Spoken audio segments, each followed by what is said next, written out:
And the Allied forces come rocking in there after World War II and find these floating domes and these anti-gravity electromagnetic spheres that had chains on bell-type objects shaking around in the air. And we're still sitting here 70, 80 years later, still burning a black goo from the ground to make our power.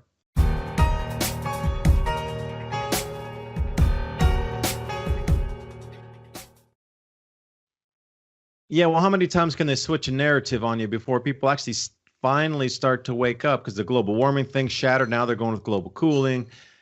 Monetary system switching. Oh, it didn't work with the modern monetary theory. I guess the money printing didn't really work into infinitum. Gee, we never learned from the last 3,000 years of history that printing stuff and debasing currency never, it's going to work this time because we have computers, right? Like, everything's being reset at this point on purpose. It's got to be a purposeful event. There's no way this is randomly just catalyzing by itself event after event. This is a purposeful happening right as we speak. We've been talking about this. It's kind of like a ad nauseum thing because we talk about the same thing, grow food. And now that it's all happening, it's like, what do you do for the masses? Like I'm reading this article from the WHO right here. Where they're pushing all the countries to ban the sale of live wild animals in food markets. So they're going to cite this current situation as the reason. But when you really think about it, what they're doing is they're going to the root of people being able to feed themselves. So if you're buying packaged meat, and it's got all that formaldehyde and solution or whatever from the store, and most people don't even think about it. They just get them some hamburger, some chicken, whatever. But healthy people know that they need, the fresher the food, the more healthy it is. And this is what I was talking about a long time ago. They are going to legislate and governmentalize every aspect of your life to where they're going to micromanage how many wheat stocks you have or corn stocks, how many animals you have, what kind of animals they are. I recently just saw an article about a domesticated goat in Desert Valley and how the National Forest Service and everybody's flipping out because they're saying it's going to kill all of the, the bighorn sheep. But it sounds like to me just another one of a long line of excuses why you're not allowed to have fresh meat. It seems like a lot of these limitations are currently in, more developed countries.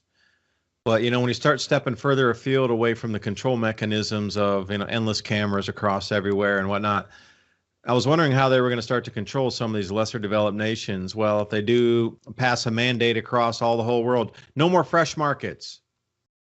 Then what? What does that make a grandma who has fresh veggies that used to go to the corner down there to sell and now a felon? But that's okay. I've been telling everybody we're going over to a more robotic system anyway. So, the brain chip that everybody's talking about, the Neuralink, and I've showed it many times on here. So basically they put it in there, and within a few seconds of the monkey getting treats through a tube, he learns how to play Pog, a video game, through his mind on the television. It doesn't sound like that big a deal.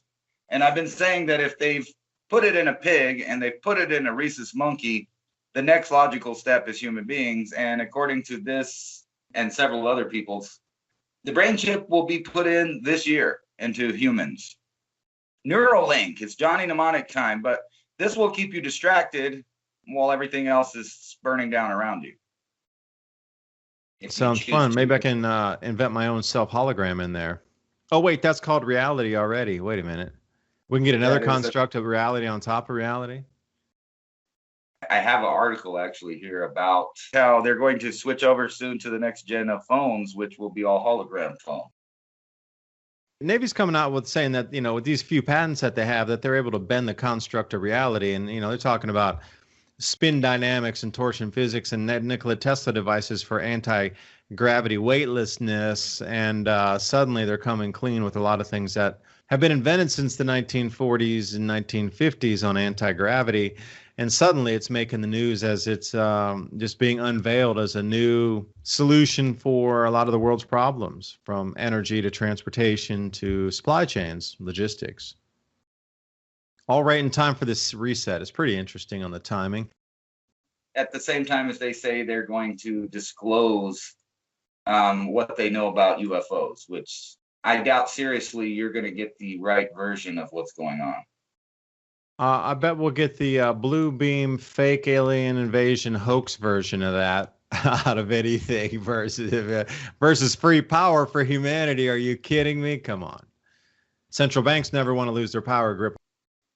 It's funny too, because remember I told you last time we were talking about the little probe that they put on Mars, a little helicopter, and I was saying, watch, mark my words, they're going to have a bunch of problems where we'll never see anything. So first, they've already had a software issue, and now they're saying that their $8 million probe is engulfed in Martian dust and is having electrical problems, and that they didn't see that coming. A little something on here. Did you see the rainbow on Mars? If you go to strangesounds.org, they have an image here of a rainbow on Mars that the rover had captured. And wait, again, this whole narrative shift. Like when I was a kid, it was a dead planet, no magnetic field, zero atmosphere, no possibility of an atmosphere, no water up there, and now mysterious rainbow on Mars. And it actually looks like a real rainbow. So NASA's Perseverance Mars rover snapped a photo showing a rainbow stretching across the Martian sky. From a dead planet with no atmosphere and zero water, no possibility of water whatsoever as a kid, and then now there's rainbows up there. Well, you see like the slow drip feed narrative shift over my lifetime on a planetary scale about a planet that's visible. And they're seeing rainbows up there, like something way weird's going on with the atmospheres of the planets. Incredibly strange. I don't know how many movies you've seen in the past where like the day the Earth stood still and stuff like that, where the world's about to destroy itself, but you got a UFO or an alien presence that all of a sudden provides the answer to our world problems. If we could just unify into a one world government so that we could all be represented as a single planet. And then you have at the same time, you got all of this stuff being leaked by the Navy and whoever, and they're saying they're going to disclose everything. But at the other side of their mouth, they're showing, all of these UFOs, and it sounds like the same old stuff from like Project Bluebook. If things didn't fit into their narrative, it's automatically Russian technology. Like, that was what they wanted to go with no matter what. They didn't want to say UFO. They wanted to say Russia. And it looks like they're starting to do that again. The Pentagon says that what we're seeing in the sky could just be hypersonic drones from China or Russia.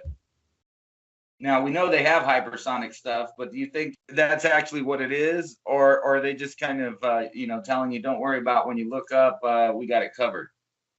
Well, I personally feel that they're trying to mask the technological developments over the last 70 years that could have given this planet free power, where we never would have needed to go down this road of fossil fuel burning, because the technologies that were found after World War II, there's a lot of missing gaps in terms of where did the tech go? Why was it never experimented with and brought to the forefront and continuously improved on? If they gotten into certain levels in the 40s and early 50s, then why was everything just stopped suddenly? Well, it just got taken to a more classified room in the back of the building there.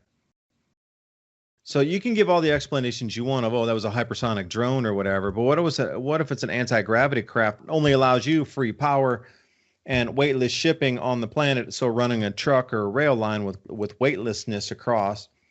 What if that allowed you to escape the planetary atmosphere, and however heavy you wanted it to be for lead coating to get through the Van Allen radiation belt, it wouldn't matter because it's weightless, anti-gravitics.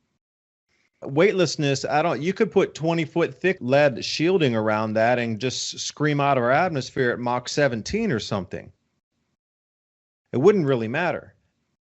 And it only goes at a certain speed and has to break gravity and has to get the slingshot around a planet and need all these technical people to figure out the mathematics, when in reality, you're just shooting straight out of the atmosphere with your anti-gravitics crap, incredible speeds, and ending up in Mars in like 2 or 3 days versus the stories we're getting.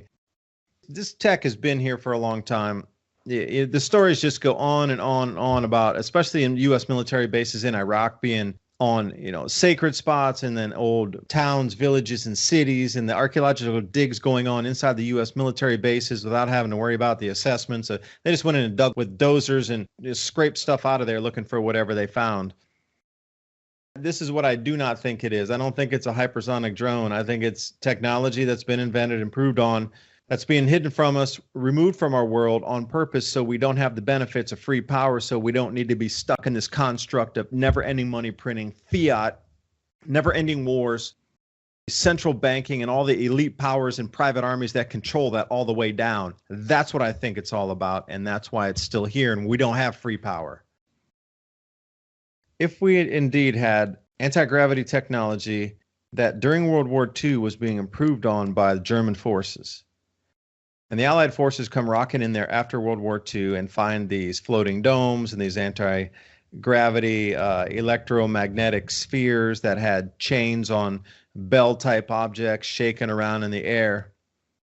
And we're still sitting here 70, 80 years later, still burning a black goo from the ground to make our power. And the thing about automobiles, too, since I've been a kid, they've always talked about EPA, you got to improve the mileage of the cars, da-da-da-da. Why are we still at 20 or 30 miles per gallon? When I was a kid, it was 20, 30 miles per gallon. Fast forward 30 years, it's still 20 or 30 miles per gallon. I'm so surprised that we don't have cars that get 150 miles per gallon. That's the way it should be, at least 150 miles per gallon, minimum. Why are we still at 30 miles per gallon? You're like, ooh, I got 32 miles per gallon. Wow, it's such a fuel-efficient vehicle. No, it's not. It's a drudging dinosaur with anchors behind it, just barely scraping across the pavement at 32 miles per gallon. It should be 320 miles per gallon. But then you lose the control over the citizenry. And the corporations don't make as much money, and they can't finance. Central banking doesn't work as efficiently. Private armies don't get paid as much. And then people might have more freedom on the planet. Don't talk about that. I shouldn't talk about that. You sent me that, I guess, it's supposed to be like a secret covenant or whatever it is. I wanted to talk about the covenant here because I thought it was such the bizarre document as well. That was passed on to me after, let me rewind my memory banks. Oh, Jeff Berwick, Dollar Vigilante, who was one of the original people to get it, but somebody in his mailing list sent it to me.